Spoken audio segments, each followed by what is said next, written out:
Hello, everyone, and welcome back to Disc Golf Examiner. Today, we're bringing you coverage from the 2021 Pittsburgh Flying Disc Open. This is the pro side. I'm your host, Brian Keegan, joined today by Matt Rosier. Matt, how's it going? I'm doing awesome, Brian. Thanks for having me. And it's my pleasure because you actually were the TD for the event, so you didn't get to see any of this live and in person. So for you, this is your first time viewing it. Yeah, I'm really excited to see how this shakes out. I do want to say a very special thank you to the Butler County Tourism and Convention Bureau for sponsoring us to be out there doing the live video coverage. Also, Camber Disc Golf Company for grabbing us some great shots of the course. And we want to say a very special thank you to them. And, this is one of my favorite events every year. Moraine's such a legendary course. Let's get right into it. We have Nick Schultz up on the card at 12 under from Medina, Ohio. 26 career wins. We've seen him come out to Pittsburgh, and he is just a bomber. Jonathan Nicholson coming in 14 under. Dynamic Disc sponsored player traveling the country. Terry Rothlisberger, 18 under in second place, sponsored by Discraft. And, of course, Raven Newsom in the lead at 20 under. He shot 10 down round one, 11 down round two. And I'm really excited to see what happens here during this one. We're going to start things off. Those were unofficial 1047 and a 1054, so he really came out hot on those first two rounds. So let's see what he can do out here now. Hole one's a par three. It's 372 feet. I want to say Terry had some amazing rounds too. I think he had an 11 down his first round. So. Yeah, 10 down. Yeah, he jumped out to the early lead. Oh, that's right. 10 down. First, currently at 20 under, Raven Newsom. Let's go, Raven. Thank you. Raven leading us off here. Hole one's just pretty much a throw it as straight as you can, or maybe if you have a forehand, maybe there's one bush in the middle that you kind of have to flex it right to left around and then have the hook up as a forehand or just go straight backhand. Kind of a tough starting hole to get the birdie, but a lot of pars. Yeah, it's kind of a low ceiling too. It's you really got to play those tree limbs there as Raven somehow snuck back into the other pin position. Off second, 2 strokes back at -18, Terry Rothlisberger. Yeah, I think the low ceiling is a pretty good theme out here at Moraine. You'll find a lot of low ceiling shots where you have to throw low and hard or a lot of rollers as well you'll see out here. So Terry's just 2 strokes back of Raven, looking to make a move today and see if he can jump into the lead and for the win.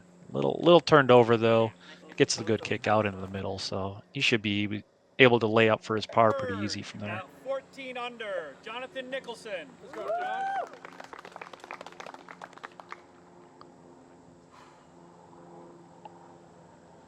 Looks like John's about 6 strokes back from the lead, so he's going to definitely have to come out and shoot a hot round. Obviously, all these guys are capable of doing it, so see if we can come out and make it interesting out here.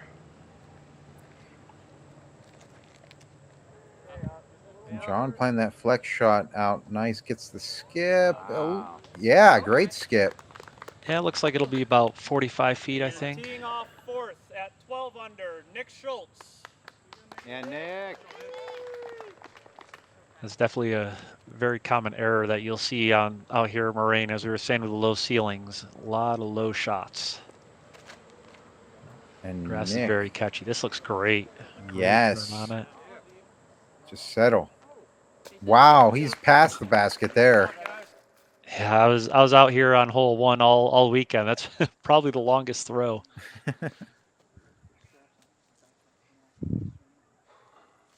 Like Terry, actually maybe 50, 60 feet here.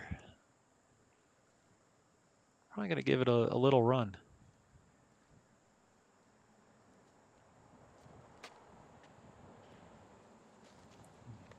And he'll be putting for a par there.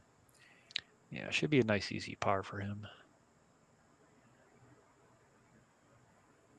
I was watching Jonathan here. He has a very systematic putt. He's really gets it dialed in. He really gets the practice putts going beforehand. I think it kind of gives him that extra confidence. Yeah, I mean that's a great tip for beginners is to have a routine and make sure you go through that on every one of your shots. As Raven gives it a good go from outside the circle, and you want to make sure that you're in the zone and you feel comfortable with your putt, with your drive, with anything. Yeah, if you have that routine, that can really get you settled there. Nick hits the front of the cage too, so looks like it'll be pars around here. But I mean, you are allowed 30 seconds on each shot, so I mean, if within the time limit, definitely have a routine, make sure that you're set, and don't give away the easy strokes. These guys are so dialed in, though. They're so hyper focused. Just their minds are totally. It's funny. They can joke with each other. They know each other real well. I know Raven, Terry, and Jonathan were hanging out all weekend. They were saying. As we move on to hole 2, it's a par 4, 453 feet. You have to play through this gap and up the hill. And actually on the hill, you're going to see a little bit of OB, the creek that runs right there. And the basket is up here on the other side. Definitely one of the easier par 3s on the course. It is only 453 feet. But definitely the most important part of this is landing in the middle of the fairway. As long as you land in the middle, you should be able to have a reasonable upshot up to the basket. So these guys are definitely licking their chops trying to get this birdie here. Raven just hoping to get up there, get a skip, and yeah, a little lucky through the trees, but I mean he got plenty of distance, so I expect him to be able to get up and down for the birdie there. And Terry letting that one go right up the middle. It's going to hook up a little bit. He should have a nice hyzer shot from there.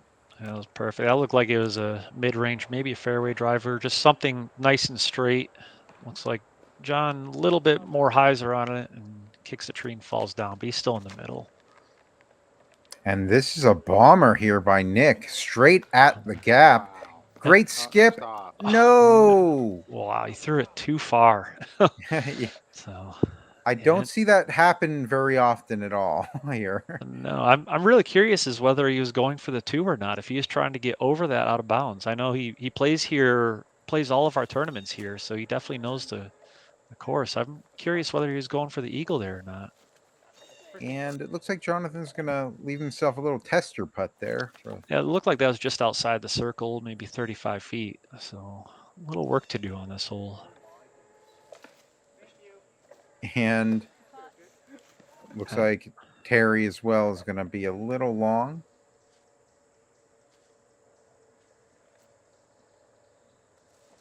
Raven playing a sidearm up that gap, flexed it out. Wow.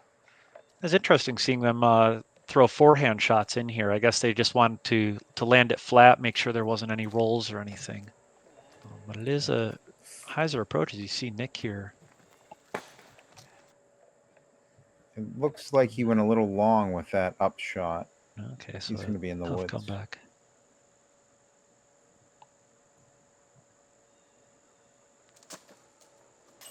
And Jonathan with a great putt. There we go. And definitely a hole that you want to get, and maybe the jump putt just outside of the circle gets the competitive juices flowing and gets him rolling here. Maybe he can jump up here to one of the top 2 spots. Terry looking to do the same. Oh, just a little low. Man. Nick from a little deep in this woods here. It looks like a tough stance. Nailing it. Saves his par. Nice putt. Very nice.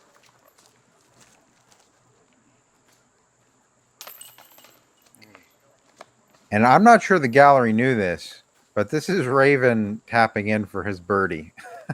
There's nothing better when you're the leader and you get to no stress birdies. Absolutely perfect. So hole 3 is a par 3, 288 feet. You want to play through this gap across the field, and actually there's a little bit of OB that the basket happens to be on the other side of. So you definitely want to play it safe, and I see a lot of people playing to the right side and then putting down towards the basket. Yeah, definitely if you have a forehand kind of hyzering out to the right is a safe play. Even if you do go in the out of bounds, if you're in line with the basket, you're inside the circle and have a pretty good chance at saving your par from that. So I think all these guys have a pretty good forehand, and I wouldn't be surprised if they all go to that here. Raven a little high with that, but yeah, this is hyzering out. yeah, that's he's got a almost pin high putt. He's going to be just outside the circle though. Yeah. He might be 40, 45 feet. Yeah, but with Raven in the lead by 3 strokes, it's he's probably playing a little safe, and he doesn't want to give it away to Terry or any of the other guys. He wants to make them earn it. So I can definitely see him playing safe here. Oh, that's heading straight for the OB there. Big skip. Oh no. Oh yeah, right into the middle of it there. But like I said, he'll probably have a 20 to 25 foot putt coming back to save his par. So hopefully he can save that.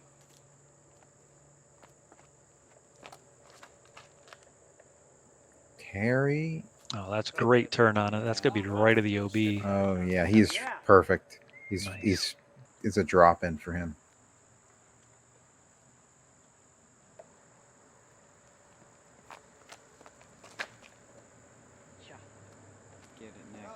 Looks like Nick gets that same turn, maybe just a hair lower. Looks like it stayed safe there. It's kind of a slightly longer putt there. Yeah. Here we have Raven for his birdie. Oh yes, and it catches. Dead in the middle. And he went with the shooter McGavin. But him and Terry apparently had a bet. Whoever made the C2 putt first would get to do the shooter. Oh, that was a great putt. Perfect.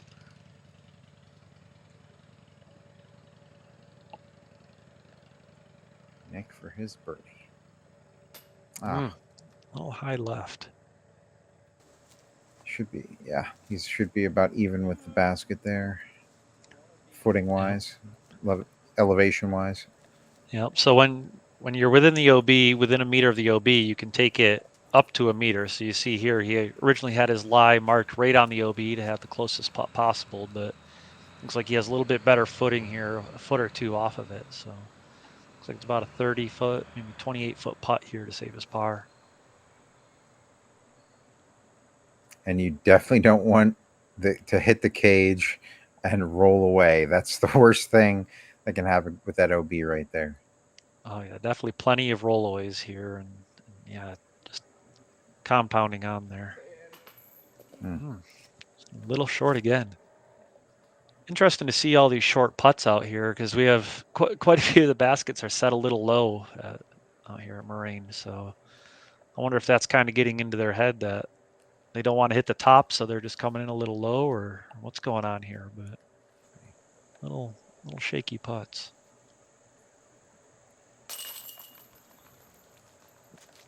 Clean up by Nick.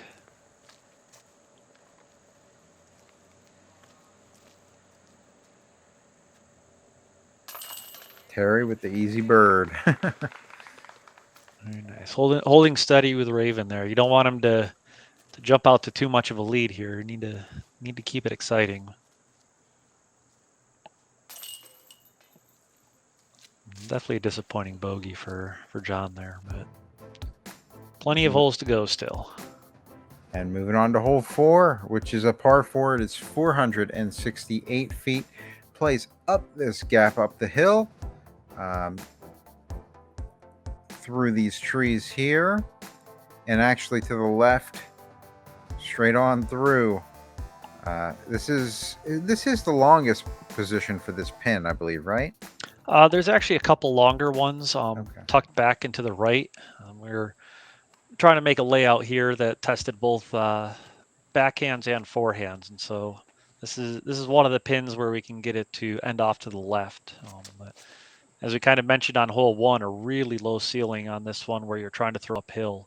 So coming in at 468, it's not a very long hole, but you really need to hit the elevation right when you throw it, or else you're gonna either hit the trees above or the hillside. And Terry's going to get a skip up the center. Oh, that's perfect positioning. That's exactly what you want to do there. I think over on the right-hand side, it's a little harder. The trees on the right-hand side are not as favorable as if you get that center gap like Nick is hitting right now. Big skip. Oh man, Ooh, he's. I was getting a bad roll though. that was a really bad rollout, but I mean, he may be just 120 feet from the pin. He may be able to give it a little run for an eagle here. He might have parked one of the other pin placements, if I'm not mistaken. Yeah, one of the old pin positions. He might have been there.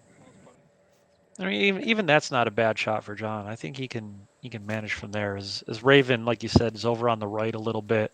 Didn't get to the crest of the hill, so you may give it a good bid to try to get up there, but once again, he's in the lead. He doesn't need to do anything crazy. Just kind of get to the middle and pitch up, try to get his par now. Terry has a very tight gap he's got to make, and he's threads it. That looks like Jonathan with a little roller, maybe, or no, that was a turnover. Oh, that was actually a turnover. Sorry, that was Jonathan. Yes. Terry here, absolutely perfect position.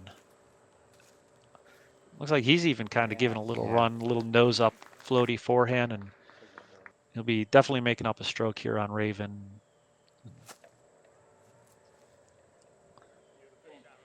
Yes. Oh, great save by Raven, though. Just a beautiful forehand flex line. Yeah. Good up, Nick. A nice, easy upshot by Nick. He got so far up the fairway, and there's no way he's not taking a birdie on this hole. John lining up his birdie putt. Going through his routine. Beautiful. Great putt. Very nice.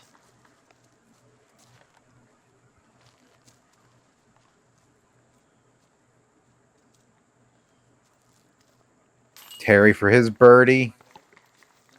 Yep, it looks like it'll be a stroke for the card on the leader right here. Mm-hmm. Be down to a 2-shot lead for Raven as everyone makes up a stroke on him. Nick with just a drop in. Yeah, definitely the advantage of going big off that drive. As we move on to hole 5, par 3, 276 feet.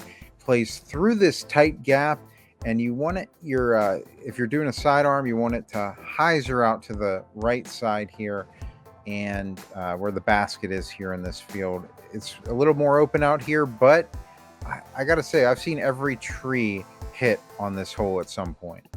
I was going to say, I can't tell you how perfectly placed those two trees are right there. The shot's coming in right to the basket, and it hits one of those trees, and you're at 40 feet. Absolutely perfect shot there. That'll be an easy birdie. Yeah, everybody's going to be going forehand. This looks like a little inside. Let's go. Yeah, still easily inside the circle, 15 feet for Nick.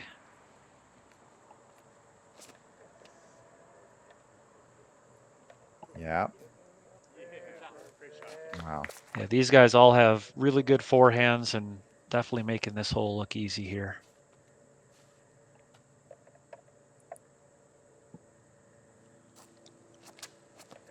I believe that is Raven's pilot there.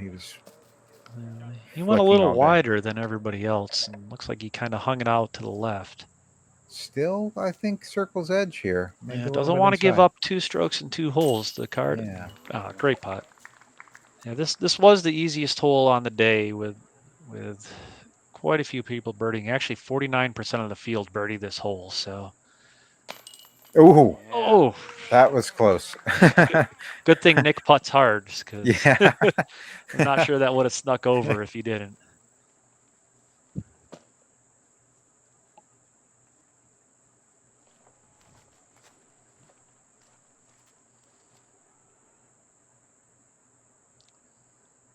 John trying to keep the star frame going here. Nice. Yes. And good star frame from the lead card. What you expect on this hole, but like I said, those trees are absolutely perfectly placed. So good job for them to get through this one clean. And we're going to go ahead and move on to hole 6, which is a par 5. This is the big one, 1,026 feet through the center of this gap, usually is what people are aiming for. And then you have a choice. You can go left or you can go right. I think favored by backhand players is the right gap. Yeah, the right side is definitely a little wider, but it is more straight as well. So, like you said, there's 2 fairways on this hole, either left side or right side. If you get stuck in the middle, there's a lot of trees there. So we actually go from the easiest hole in hole 5 to the hardest hole in hole 6. So 1,026, and just got to hit your lines and don't hit a tree. I'm curious, Matt. Do you know how far above par this hole usually plays, or did play during this round? Looking at the field, actually, it averaged one stroke over par for the entire field. As Nick kind of goes off to the rough on the right, so it's going to be pretty hard for him to get a birdie over there. And it looks like Jonathan's going to his roller. Yeah, you definitely see a lot of rollers on this hole. That'll move over to the right as long as it stays out of the rough. He's on the edge there. I think he could actually get up there still. I don't think that's a bad shot at all. But even for those players in the cash, this still averaged over half a stroke over par. So definitely playing really tough on the weekend. Oh, Raven's going to clip a tree, and he's going to be in a strange position here with a tree directly in front of him. Let's see if he hits his gap. He's going to be out there in the fairway. Yep. Yeah, advancing up the fairway. I mean, that's all you really want to do on this hole. I mean, I always joke that at 1,026 feet, you can just throw 250 feet 4 times and get the par, but these guys are trying to get the birdies here. And Nick looks like he's going to have to pitch out. Yeah, that's instantly conceding the birdie and just needs to execute 2 more good shots here for the par now. He's taking this right. Turn that way over. And the rough here is not friendly. There's a lot of thorns, a lot of... Jonathan's going with his Justice roller. Wow, that held the cut so nice, right up the middle, and never flipped over either. He's going to be a little pinched, like I said, in the middle there, but he made so much distance up. Whoa.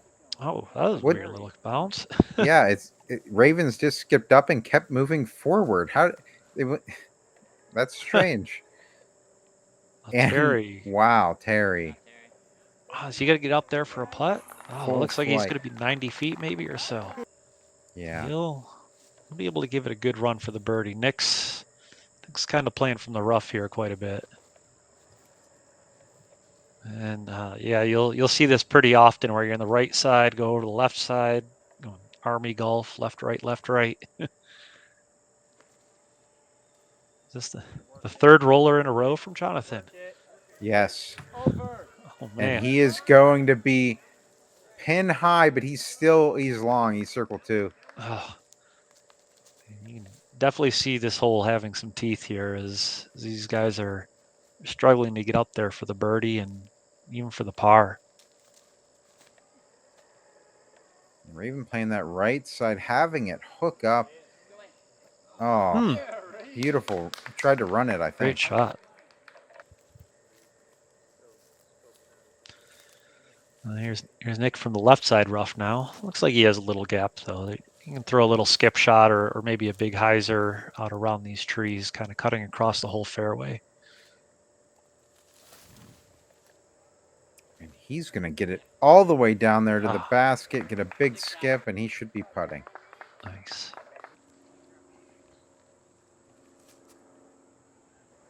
Terry, even just... Ooh. Very nice. And here we have Jonathan I from think this is Circle for 2. birdie putt, right? It is, yes. Wow. 2 rollers got him there. The 3 rollers. 3 rollers Backhand got and him 2 there. forehand rollers. Yes. Oh, elevator down. That was actually the only birdie on the day on this hole. So what a great job by Jonathan. And we got to see it. Just hits the top rings and straight down into the basket.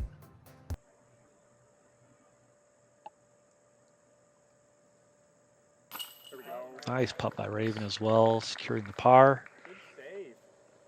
That was a great save.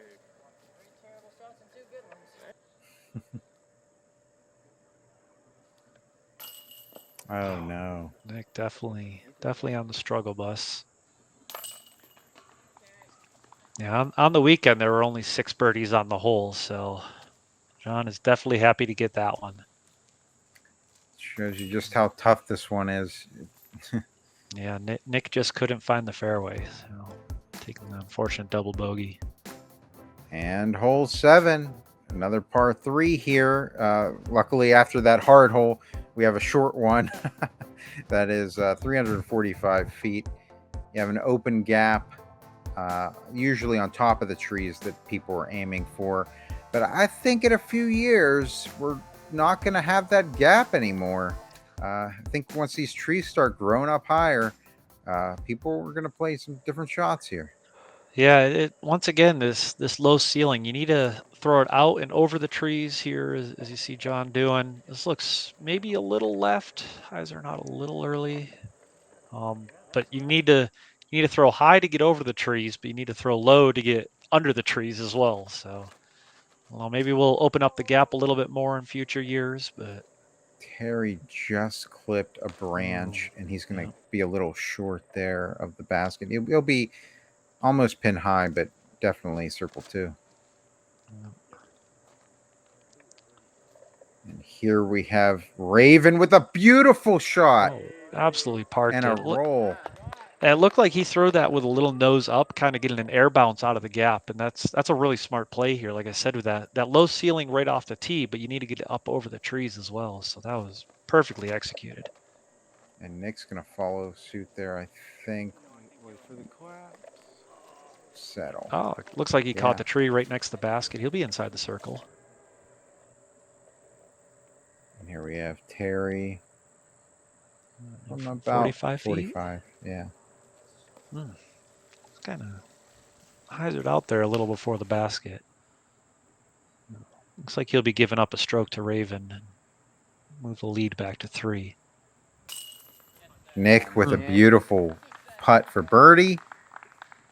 It was a good comeback after hole 6. You want to get that birdie, get that double bogey off your mind there. Mm-hmm.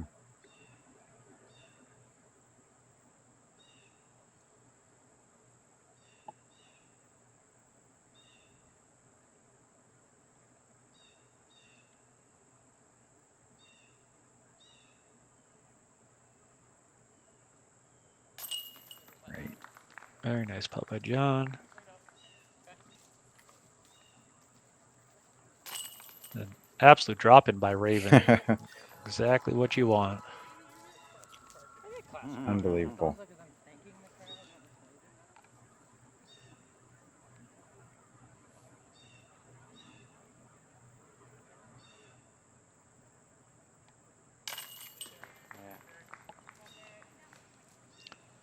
Looks like Terry losing a stroke to the card there, but still within striking distance. And we're going to move on to hole 8, which is a par 4, 582 feet. This fairway kind of does an S-bend. Once you get through these trees here, you want your disc to go left, and then you have to get through this small gap and make it go right or straight at this point to where the basket is out in this field. Yeah, I really like this hole. It kind of tests both of your shots there. Like you said, you need to throw left off of the tee shot, and then it's usually a right turning shot afterwards. So testing both the backhand and the forehand that's absolutely picture perfect. Yeah, testing both shots in one hole. This is such a good hole. And he's just got to Be beat a the little tree. early. Yeah. Fortunately, that is not a good position to be in. No, that's going to be pitching out, and it's going to just kind of minimizing the mistakes here. It looks like Nick's going big again. Oh, he's Maybe gonna catch one of the far trees. It looks like. yeah, So just a little long, kind of overthrew the fairway. Terry a little right. I wonder if he's looking for a big skip here. I just caught that one protector tree on the right. I have to say, so far, Raven has 2 bogeys the entire tournament. Oh, really? That's pretty incredible. There's been a lot of tough holes out here. This is a beautiful shot by Terry. Oh, just a little long.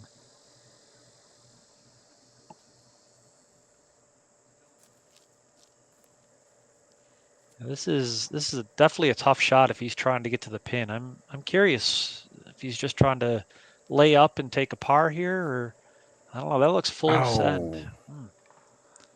That's not too bad. That's a double tree kick, so he'll. I think he's behind a tree where he landed right there. So okay, we'll see. Nick here looking like he's trying to play the cut roller out, but it looks like he just got to the behind another tree, unfortunately.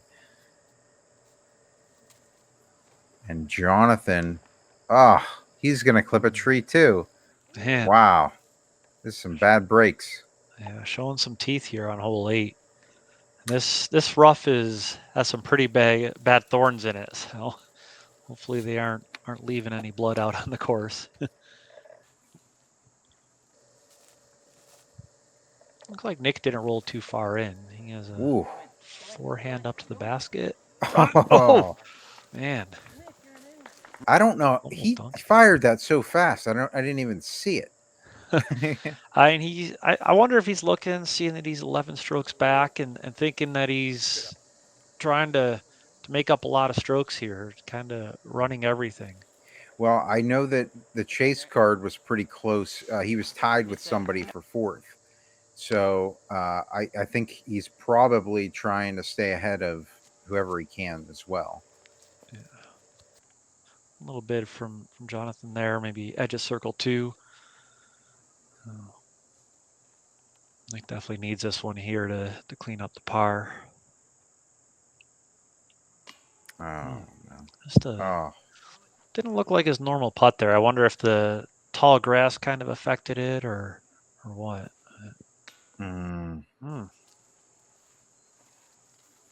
Very frustrating. Yeah, just not feeling it right now.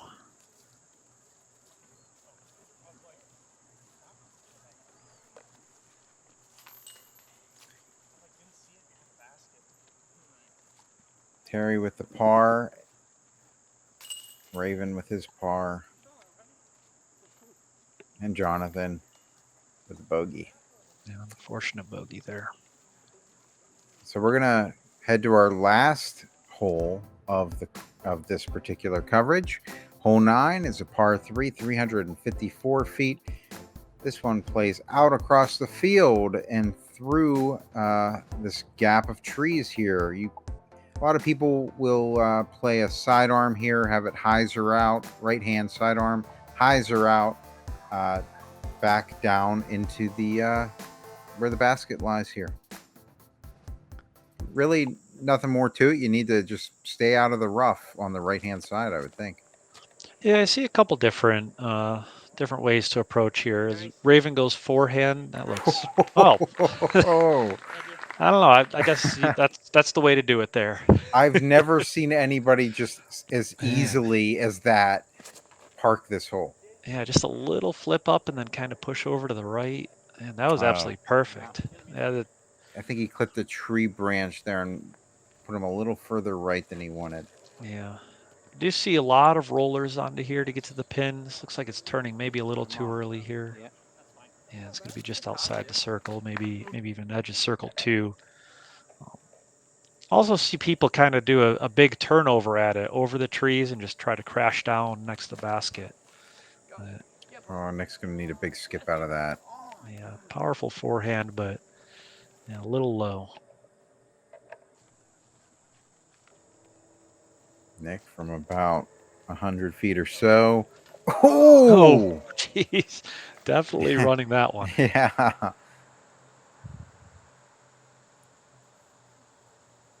Jonathan from circle 2 here. Oh, That's a little wide.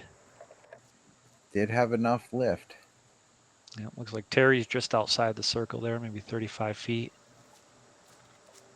He knows Ravens Park too. He wants to try to keep it close here, but it looks like Raven's going to extend his lead, open it up to a 3-stroke lead, or 4-stroke lead, sorry. Mm-hmm. Only 9 holes to go. I don't know if John can catch him, but Terry's still there. We have a couple tough holes on the back 9. Things do happen Yeah. on the back 9. We've seen it. Oh yeah, there's definitely a couple holes out there where you can see a 2-stroke swing. So not over yet. There's some OB coming up and some really challenging holes. So I want you to invite you to join us for the final 9 coverage of the 2021 Pittsburgh Flying Disc Open. I want to say a very special thank you to Camber Disc Golf and the Butler County Tourism and Convention Bureau for sponsoring us to be out doing the coverage this weekend. I know we had a lot of fun. We met a lot of new people, and it was great getting to cover these guys. Anything you want to say before we go, Matt? No, I mean, I think it was great to see this front 9 coverage. Thanks a bunch, obviously, Disc Golf Examiner for coming out and all the support that we get from the local community and helping put on this event. So come back and see how the final 9 shakes out. All right, that's going to do it for us. So until next time, guys, keep banging those chains.